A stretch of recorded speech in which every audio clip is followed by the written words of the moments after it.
Welcome in, everybody, to Fantasy Pros. This is Out of Bounds. It is me, Joe Pisapia, fresh from vacation, refreshed, ready for the big week ahead of us with my two best friends, the Welsh and the Scott Bogman. And it's all of you hanging out with us here on our Twitch, twitch.tv/fantasypros. That's the place to be. We're going to be here for Out of Bounds this Monday, today, and then next Monday recapping the NFL draft. So today we thought we'd have a little bit of fun before things get super serious, because the NFL draft is a very serious thing. And when I think about serious things, the first person that comes to mind is clearly you, Scott Bogman.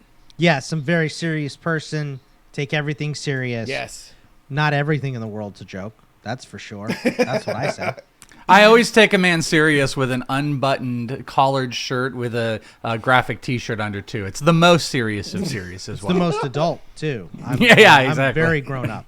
Yes, that's what he wears to all formal events nowadays. But we're going to have some fun today talking Paired about with some my predictions. best jorts.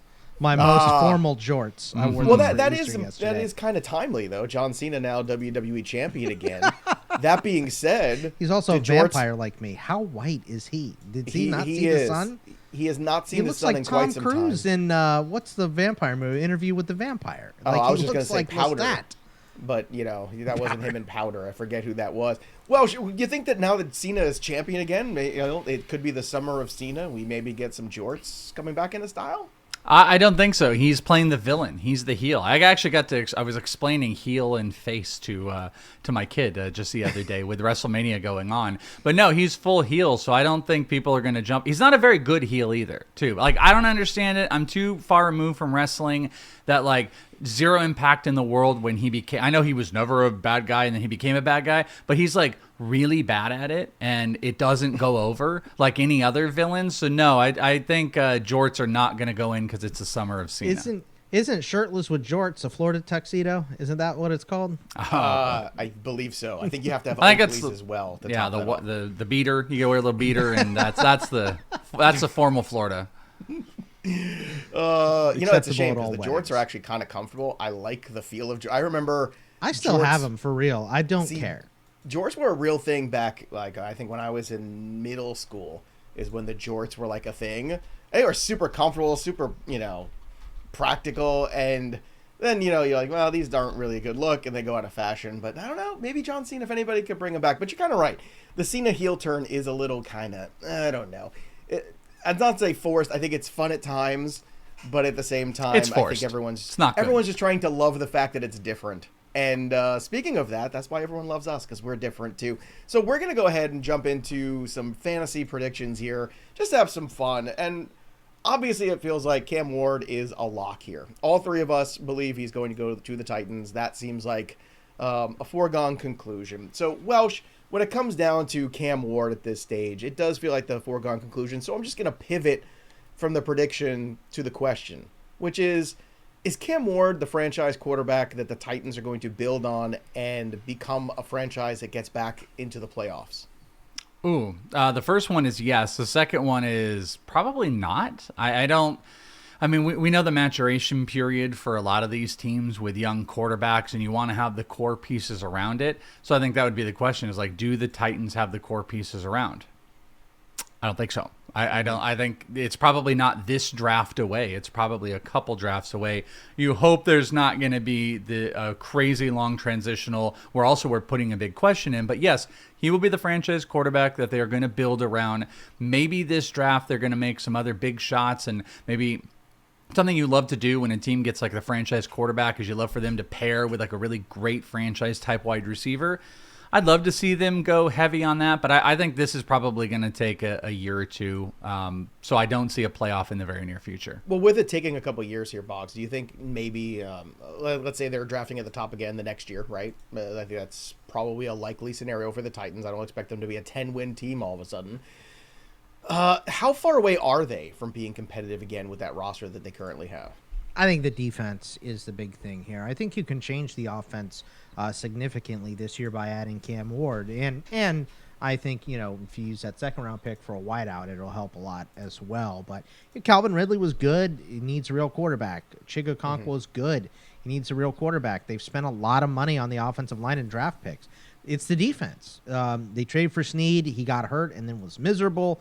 They have no pass rush right now, and they let Harold Landry walk. Like, they need they need defensive help. All they have are Simmons and Sweat. The linebackers need help, the safeties need help, the corners need help, and they really need to put pressure. So it's going to be a couple seasons before they're super competitive, in my opinion, unless like every draft pick hits. You almost need the like Jaden Daniels thing where everybody just like wants to instantly go play for the guy too, because like that would be the other thing that would be great for them is if they could hit free agency with some defensive pieces.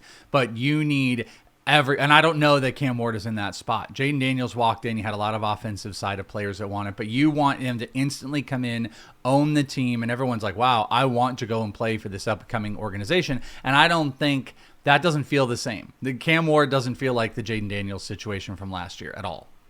Shout out to Fatherman here. Happy to have us back. We took a little hiatus. Again, this is kind of peak baseball season for some of us, peak NFL draft season for others.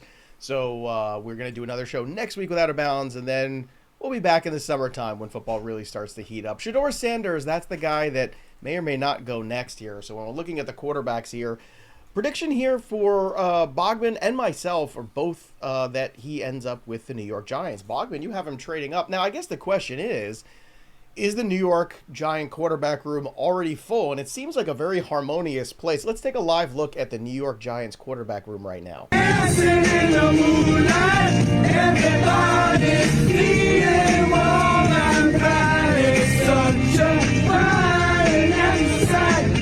Everybody's Look, I can't blame the Giant fans for feeling that way, but it makes me feel good. That is my favorite meme, Scott Bogman. I don't know. Something about that just makes me laugh. My favorite is something that really happened. It was Shedeur being talked to by Dion, and Dion said, "You're going to have a sermon before every snap in that quarterback room. It's Winston and Russell Wilson in there." Like, it is a very interesting QB room, to say the least. I'm just starting to think that Shedeur slips. And I know Pittsburgh would love him. I know Tomlin loves him, but I think for me, it's the Giants trading up back into the second, or back into the back of the first to get Shedeur if he starts to slip. I was curious at what. That far. Yeah, I was curious at what you meant, because all you put on the sheet was trade up, and I was like, so they're going to just trade to 2, so no one gets above them. So you're saying he slips and they're coming back. Yeah, it seems like New Orleans either is going to skip quarterback or they really like Jaxson Dart. I can't really read the smoke signals and tell what's true in all of that stuff.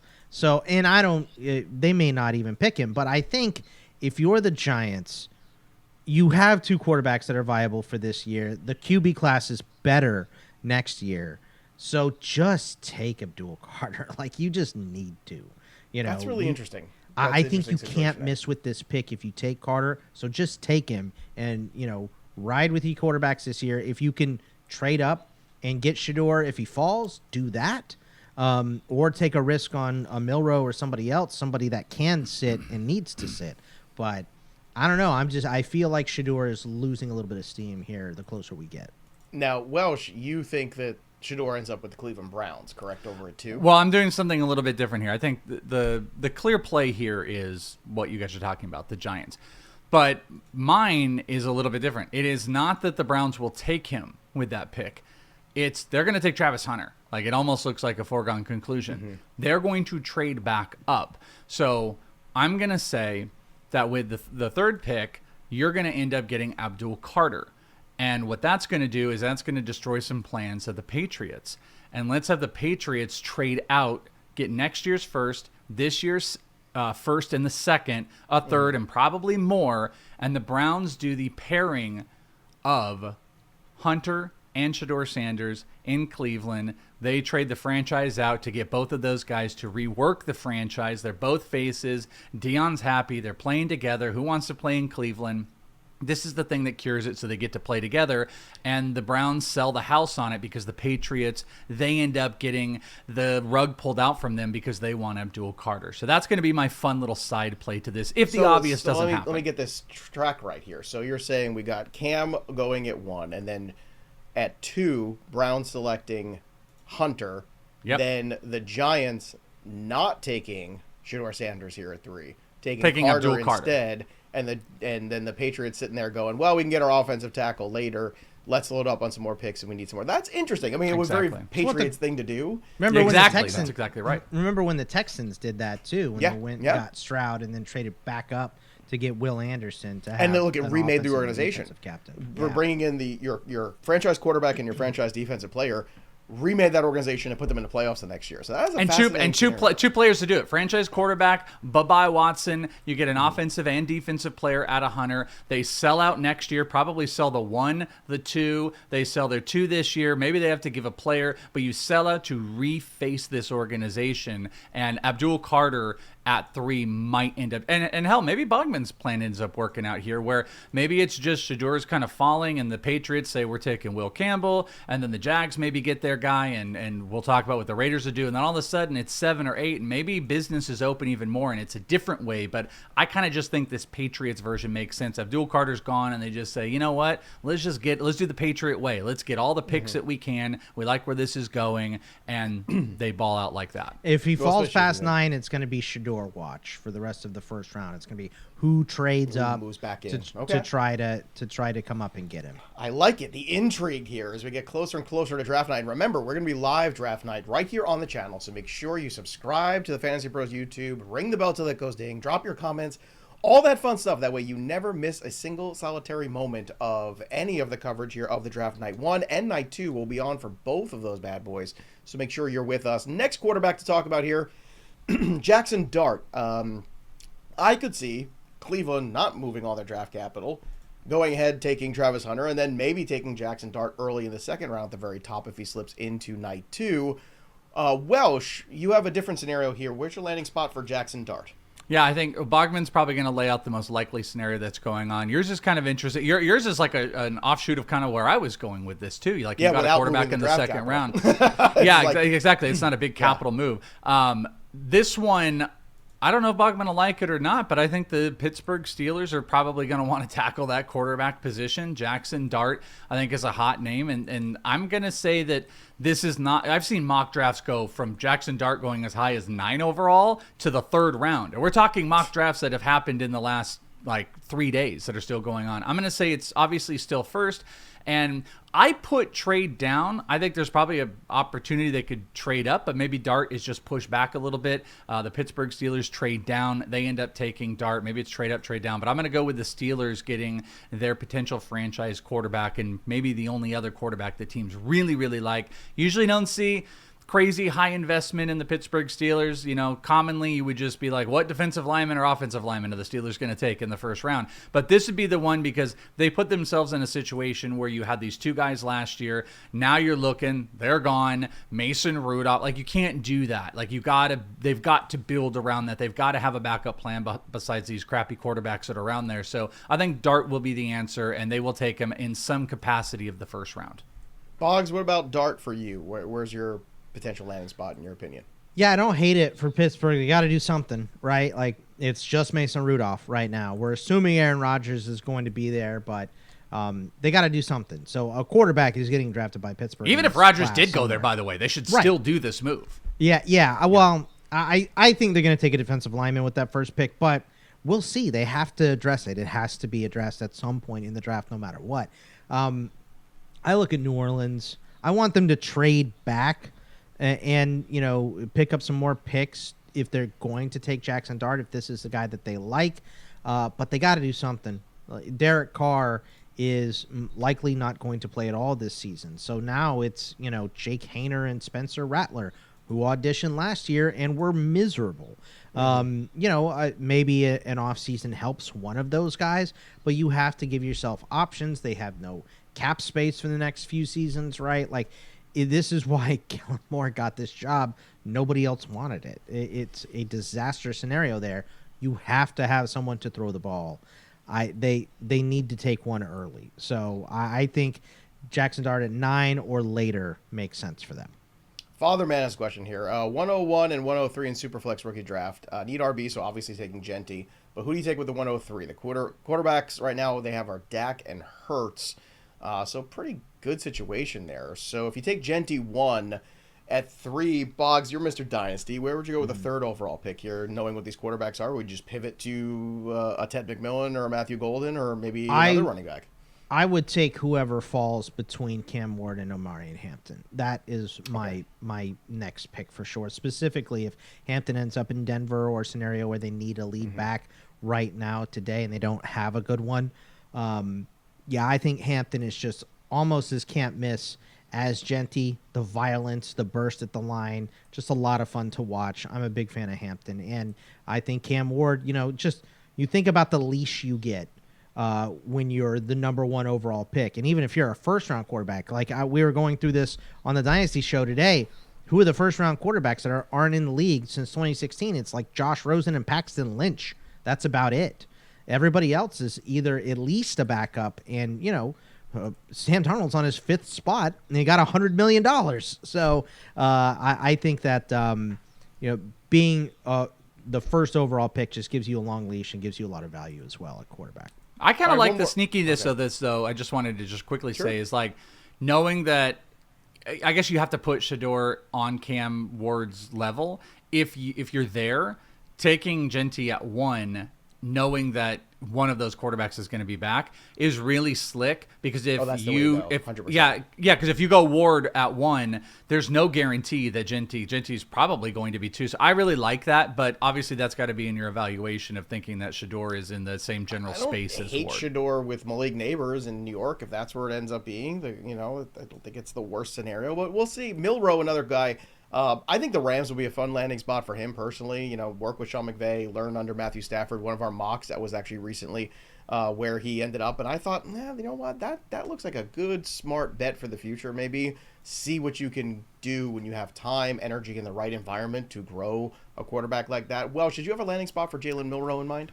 Yeah, I'm going to go with New Orleans. Well, like we were talking about before, in this scenario that I'm putting out here, New Orleans didn't get to have any like crazy early investment on a quarterback, but I know Milroe is moving back up. So this is going to be where they're going to go to tackle the quarterback instead of spending a huge high investment in Dart, not being able to, under my scenario, be able to get Dart because of the Pittsburgh Steelers. So Milroe, I'm going to have going to the Saints. Boggs, how about Milroe for you? How about the Raiders? In the second round, or maybe trade back into the first, get that extra year of eligibility. Yes, they traded for Geno. I understand all of that. I get it. Pete Carroll is working on a short window, but you have to have somebody else. Aiden O'Connell has proven he can't do it. There's nobody else on the roster that's very good. And I think Milroe's a guy that needs time. If he has time to sit behind a guy like Geno Smith for a season and a half, 2 seasons, I think he would be ready to rip and roar as a starter. So I want a scenario like that for him because I love the upside. I think if he's in New Orleans, he's thrust into playing time a little bit too early. Doesn't mean that the Saints won't do it. They might be the reason why he was invited to the first round. So we'll see. Maybe. Steelers might be too. So we shall see. I didn't get invited, which is rude. And obviously, if you're a big NFL fan, I would have invited you, Joey. Thank you. I appreciate that. I mean, it's a huge week if you're an NFL fan, but it's also a great time to be a basketball fan. All the thrills and playoff drama is coming up right now, and if you're done sitting on the sideline and you're ready to win some real cash, check out Pick 6 from DraftKings. When it comes to basketball payouts, DraftKings Pick 6 posterizes the competition, including prize picks. Pick 6 is available in most states, including Missouri, California, Texas, Georgia, and more. You can track your picks for a shot at huge cash prizes, and that's all there is to it. So basketball playoffs are here. They're upon us. Cash in with Pick 6 from DraftKings right now. Download the DraftKings Pick 6 app right this moment. Do it now and use that promo code FANTASYPROS. That's Fantasy Pros for new customers to play $5 and get $50 in Pick 6 credits. Better payouts, bigger wins, better pizza, DraftKings. No, only with DraftKings Pick 6 right now. The crown is yours. All right, so let's get after some of these landing spots potentially for the running backs and the wide receivers. Jeanty, all three of us have Las Vegas. Bogman, real quick, I mean, we all love Jeanty. This feels like a really good fit. What would his redraft value be in terms of where you would rank him if indeed Vegas is the spot? First round pick. I mean, I've been calling him mini Marshawn since the beginning, so it would make a lot of sense for Pete Carroll to take him and just structure the entire offense around him. He's a heavy workload guy, tons of carries in college, just incredible contact balance. The dude will not get tackled. He's like a pinball. It's insane. So can run past and over guys. Just unbelievable talent, and he would reshape the entire face of the Raiders offense immediately. Welsh, all three of us for Omarion Hampton have selected the Denver Broncos, so not too much variance there either. Your thoughts on his redraft value, because they certainly need a running back. It certainly makes a lot of sense. It makes a decent value. Boggs was talking about Hampton earlier when he was answering the question there. It feels like that would also propel him to, maybe a second-round pick already, potentially, in redrafts, if Omarion Hampton does indeed end up with the Broncos? I mean, you're saying like second overall in fantasy, like in I'm saying redraft? I'm saying in redraft second round, like late second round. You're Oh, looking yeah, for a that's what I running meant. back. He's going to be the guy. I mean, I kind of incorrectly said that. I meant like second round. Like, Yeah. I think that's a little too high, especially on a Denver Broncos running back. We got to see what the commitment's going to look like, but great yards after contact. They absolutely need it. They're going to need, especially with how they like to run in the quarterback position and the wide receivers to set up proper like play action, establishing a run. He seems like the perfect back. I'm not sure I would call him a second round in fantasy, but I think I don't know, maybe it's going to line up more like third, fourth. Maybe he's going to get high trajectory, like a Bucky Irving is going to just kind of fly up. But this is like a slam dunk situation for him to be there. Certainly does look like that. Let's get to another big running back here on the board, Caleb Johnson. I think the Bears, with one of those two picks of the second round, could be a contender there. Welsh, your pick is the Dallas Cowboys. Let's talk about that. And God knows they could use some running back help there. Yeah, I mean, I think we all are kind of looking at like these running backs, and if I remember correctly, or if I'm looking correctly, yeah, we all have picked a running back to go to the Dallas Cowboys. We know they're going to need, they're going to need a guy, and I think this is the guy. I think a higher-ish investment, if it's like second round, like this makes a ton of sense for him. Huge year last year. I mean, 21 touchdowns, over 1,500 yards. I think this would be that kind of, I don't know what you want to call it, workhorse, but like great inside rotational running back that they can get out there and start to lean on, which they've been missing, even in the stupid years of them bringing back the corpse of Ezekiel Elliott to play along. Like, this is the guy that they can get that offense around, because it's like in the receiving side, I think they're comfortable. You can always build in more offensive line. They got the tight end. They got the quarterback. Caleb Johnson is the guy. All right, now, Bogman, you didn't pick Caleb to go to the Cowboys. We'll get to your Cowboys running back in a second. Where did you pick Caleb to land?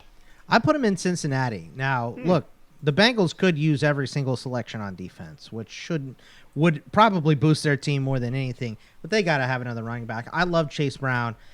He had a ton of carries at Illinois. He can be a 3-down back. I don't think he lasts in the NFL at his size, being a 3-down back. So you bring a guy that can play on first and second down like Caleb Johnson, but still have Chase Brown as the main back. I mean, Zach Moss just is not going to last. He's the backup. Samaje Perine is way past his prime. He's the third, and they have nobody else of significance behind him. They need a back from this class somewhere. I think Caleb fits there pretty well. All right, my Dallas Cowboy running back is Travion Henderson. Bogman, who's your landing spot for Travion? I did a 7-round mock with our guy CK. 7. We did the full 7. The answer to earlier question, why are you so white? This is why. This is why. Because you're doing 7-round mocks. You should be outside taking a walk and being in probably the sun. Touch some grass, son. I know. You're probably right. But CK kind of lobbied for Travion Henderson behind Jonathan Taylor in Indy. It just makes so much sense. They have nobody behind him right now. He has gotten hurt in his career. Travion Henderson is a guy that's been banged up at Ohio State. Probably not a guy that needs to take every single carry for a team. I think a 15 touch limiter would be pretty good for him. And if you're behind Jonathan Taylor, that's where you're going to be, and you can come in against a worn-down defense late in the game, and with his speed, really break it open. So I hate the landing spot for fantasy, but I do see its viability in terms of, just being able to come in and improve this team immediately. And with the quarterback situation, you want another running back. JT cannot go down, and you have nobody behind him. Okay. Welsh, how about Travion Henderson for you?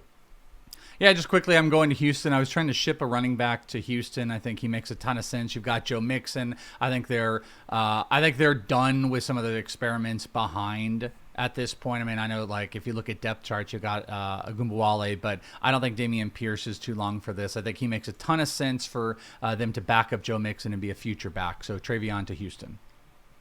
All right, Welsh, you and I both have Quinshon Judkins to the Kansas City Chiefs, which I think, speaking of being done, I think the Chiefs are done with bringing in older running backs like Kareem Hunt and trying to hope that every year somehow Isaiah Pacheco stays healthy, because that seems to be a real issue. So Judkins to me is a good fit. Why is he a good fit for you there? Yeah, no, I think you laid it out perfect. I think that, they're continuing to build up this offense. I've actually seen multiple mocks where Jenkins has gone into this spot. It's a little bit later of an investment, and they've kind of shown they're like playing more rotations. Now, they did bring back Hunt, and you've got Pacheco, but like this is that good third future play. They like to play out these guys. I think this one makes a ton of sense. All right, Judkins for you, Scott Bogman. Where should he be? Baltimore, because one of these running backs is going to fall. The Ravens just sit and take the best player on the board every year. This is why they're always good, and this is going to be one of those cases where we don't need Judkins. We have Derrick Henry, but he's still on the board. He's the best player. We take him, and it works out. I mean, this is just – it couldn't be more of a Baltimore Ravens pick.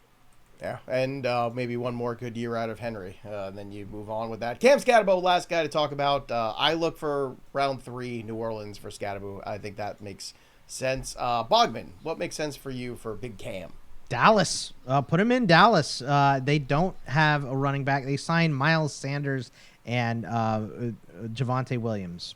They're both washed. I mean, give Cam Scatterbo in the 3rd round to the Cowboys. I think he'd immediately become the starter. And I would absolutely love it. I'm a fan of that. I like that. I think you give him a little bit of edge, too, which is, I think that team's a little soft, to be honest with you. Welsh, Cam, where does he go? We're going to go to the Pittsburgh Steelers. It's all going to come up, so. Bogman. Bogman has just been screaming all season. He's getting yelled at everywhere he goes about how high he is on Cam Scatterbo. Not just to work it for Bogman, but also you got rid of Najee Harris. You could probably use a bruising back. What is Cam Scatterbo? I just or Scam Scatterbo. Or Scam Scatterbo, whichever version. But what is he? He's a bruising back who they can put through the tackles. Jaylen Warren, you don't want to give the full load to. I think this is a match made in heaven for everything for Bogman. I do wonder, though, I know we want to keep going, but like, would that lower your rank if he went to Pittsburgh knowing he's not the everyday guy, Boggs, or would you keep him as high as you have him? No, I'd keep him as high as I have him, because that's who is going to be the quarterback. They're going to run the ball 8 million times. Troy Fautanu, their first-round tackle, is back this year after missing all of last year. Like, they're going to run the ball a ton. The offensive line has been rebuilt, and they're going to depend on the defense. So I would love him in Pittsburgh. Getting trolled by our own producer, Michael Calley, in the chat. Unbelievable. Yeah, by the way, you were still waiting for me to go live when Aaron Rodgers signs with the Pittsburgh Steelers, right? Yeah, it hasn't happened yet. Hasn't happened yet. That was, God, it feels like years ago at this point. Scatterbo would be really interesting in Pittsburgh. That crowd would love him, first of all. He's like, if a Pamani Brothers sandwich were a person, I feel like. He is the perfect fit there. I just don't think it's going to happen, but I'm here for it if it does. The wide receiver class, also pretty good here. Ted McMillan, for me, I think the Indianapolis Colts will go out there and get another wide receiver. I think trying to give the quarterback, whoever it might be, throughout the year, maybe Richardson, maybe not, the best possible opportunity to be successful. Bogman, for you, where's Ted McMillan land?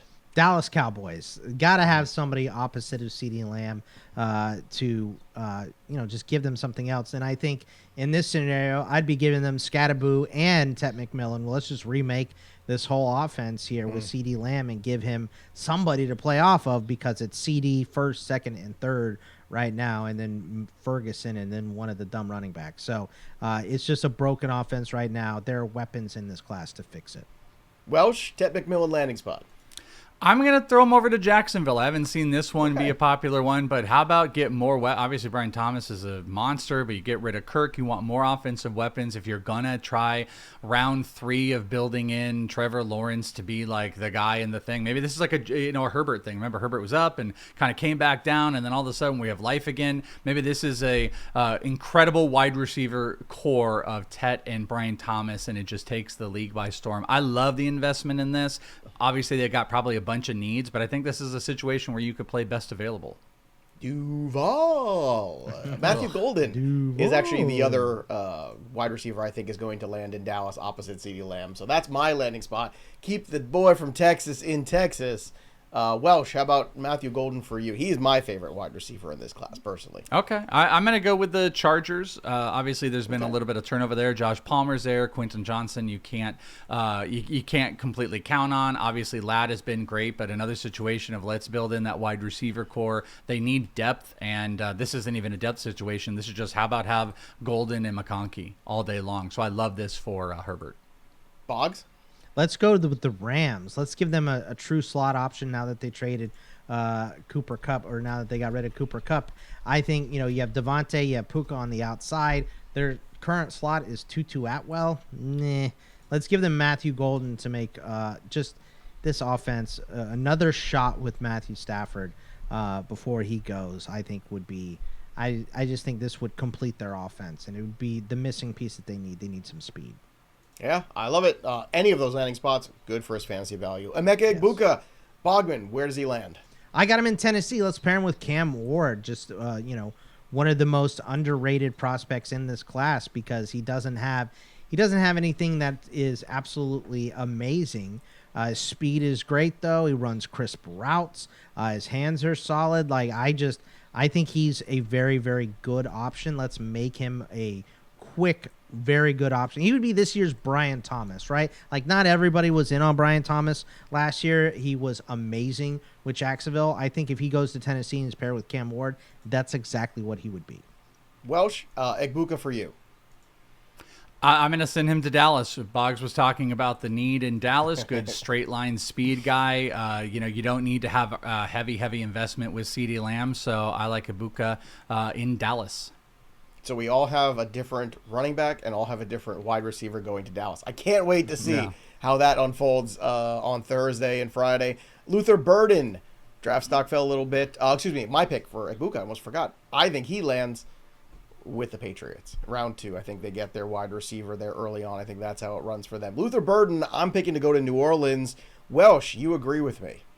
Yeah, I think this is a good spot. They're going to need weapons. I kind of played around with maybe some different options of what they could do, but offensively, they're going to be looking at quarterback. I think the quarterback wide receiver pairing is going to be important. I just didn't ship Jaxson, Dart, or Tet there, so we're going a little bit further down, but I think this is a good spot for Burton with a little bit more value. They're getting a little bit value at quarterback and wide receiver, so they can have a higher investment maybe defensively early on. So Burton to New Orleans, I'm with you. Now, speaking of value, Boggs, you have him going to Jacksonville, where Welsh had the early pick of Tet McMillan. You have the later pick, maybe round 2 here with Burton. Yeah, I think that there's a good chance that Burton falls. There's a little bit of work ethic issues with him, but if you just throw on the 2023 tape, whew, man, this guy is incredible. 5-star recruit, highest recruit ever to go to Missouri. Just an incredible athlete. Would help on kick and punt returns immediately. And you can use him outside. You can use him inside. And outside of Brian Thomas, now it's Parker Washington, who I like, but he was a 6th-round pick. They signed Diami Brown. I don't know how much I love Diami Brown. So I think there's just multiple past him starting in Jacksonville. Last but not least necessarily, Jaden Higgins, who I really like. I think Seattle would benefit a great deal. Cooper Kupp is dust. They need somebody else there besides JSN. I think Higgins would be a really nice value pick for them. Boggs, where's Jaden Higgins land in your opinion? Let's put him in L.A. with the Chargers. I mean, you have Ladd McConkey in the slot. Let's give them a nice big wide receiver and outside presence. It's what they tried to do by signing back Mike Williams. We know Mike Williams just never plays games. So I think that Jaden Higgins on the outside would help Justin Herbert a lot. And he's a guy, you just put it up to him, he can go get it, and Herbert will put it on you. Yeah. Welsh, where could we be putting Jaden Higgins in your mind?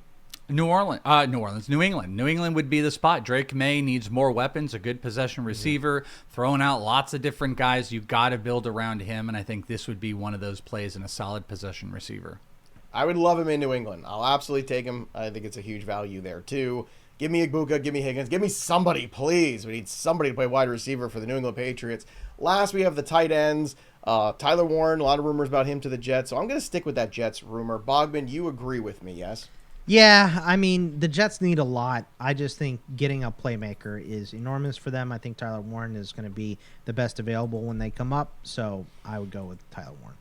All right, Tyler Warren, Welsh. Where does he land? The Jets, it's just such a high investment on a tight end, and not to say it's not deserved. I wonder if there's going to be just too many pieces there that would help the team as a whole for them to make that investment. But I'm going to go with the Colts. I think Anthony Richardson needs all the pieces he can around him. Obviously, this is a good receiving and blocking tight end, so there's some protection in there. There's some extra just overall coverage of short yard passes, so he doesn't have to throw it 70 yards deep. Just having another one of those guys, an all-around great tight end for a quarterback, is kind of a key. A lot of the great quarterbacks out there have got great tight ends built around them. Brock Purdy has made great by George Kittle. Obviously, Patrick Mahomes and Kelsey. Build around it. Get your franchise tight end. I'm going to have him go to the Colts. Get your franchise tight end here. Now, you said Tyler Warren to the Jets was a little early for you, but you've given them Colston Loveland instead, Welsh.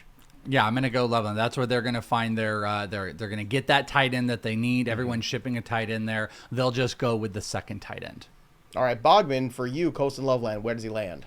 Yeah, I like your pick here, Joe, and it's hard not to see him there, obviously, but I picked You can Houston. say what it is. You don't have to tease it. It's the Chargers back with Harbaugh. I think it makes a lot of sense. But I have Houston. Houston needs another weapon. Tank Dell is not going to play this season. You have Nico Collins, and you really don't have much outside of that. It's Mechie. There's not a ton. So I think just give C.J. Stroud a weapon. If Loveland starts to tumble past that Chargers pick, I think Houston is a very good spot for him. All right, let's talk about the winners and losers of the draft. A little prediction time here of who's going to be the big winners when we come away from the draft. Look, with 3 picks in the first 2 rounds, I think the Bears are in a position here with a new head coach where they could really come out here if they do things right. Maybe a little bit more offensive line help, maybe a running back, maybe just a VPA. The Bears are not far away in a division I think that's a little bit more open than people might realize. So I think Chicago is in the position, at least, to be a big winner. Welsh, who could be a big winner when we look back next week on the draft? Well, I'm going to say based on like what I'm kind of predicting or I'm projecting and having kind of fun with, that not only would they take Travis Hunter, but they trade back up and get a Shedeur, I think it would be the Cleveland Browns. Now, you could look and say if they were to trade that type of investment, their draft is probably only going to be that. If they were, because to do it, you're going to have to trade tons of future. You're going to have to trade second and third this year. So what else would you have? But at the end of the day, Travis Hunter and a Shedeur would be a big win. I'm going to say the Cleveland Browns are going to finally get a big win that they've been needing for a long time. Bog, who's the big winner of the draft in your mind? I mean, just the Carolina Panthers roster is so horrific. Like, just by adding 8 new guys, I think you improve so just much. new players. I think it just needs to be 95%, maybe 100% on the defensive side as well. Historically bad defense, most rushing yards allowed in NFL history, no pass rush. Can't stop the run, obviously. They need so much help. If they just spend all the picks on defense, they get way, way better. All right, let's talk about the losers. For me, the loser is going to be the Miami Dolphins because they're completely dysfunctional, and I know all they have to do is take offensive linemen in this draft, but I don't even think it's going to matter. I think somehow they're going to find a way to screw that up too. I just think they are in a bad way and going down quickly, and I think that coach will be gone too by mid-season. Bogman, who could potentially be the biggest loser? You got 3 candidates, I feel like. I mean, are we going it's so hard to say who the biggest loser is. You don't know who any of these teams are going to pick. I'll just go by track record: Cleveland, the Jets, and the Steelers. Like, I mean, I know the Steelers usually find some gems, but if we someone put out, I can't remember who it was, I apologize, but there was some site that had a tweet out that said, the teams with the least amount of all pros over the last 20 years, and the Steelers were second to last, right next to Washington with Dan Snyder and that whole mess. Who's the most mentally ill wide receiver in this class? Because that'll be the guy that goes to the Steelers. So give me that guy. I have no idea who that is anymore. But it was I just, with the track record of the Browns and the Jets and the way the Steelers have been picking recently, these teams all don't have a good track record. So I'll say any of them. All right, Welsh, you want to take a shot at the Jets?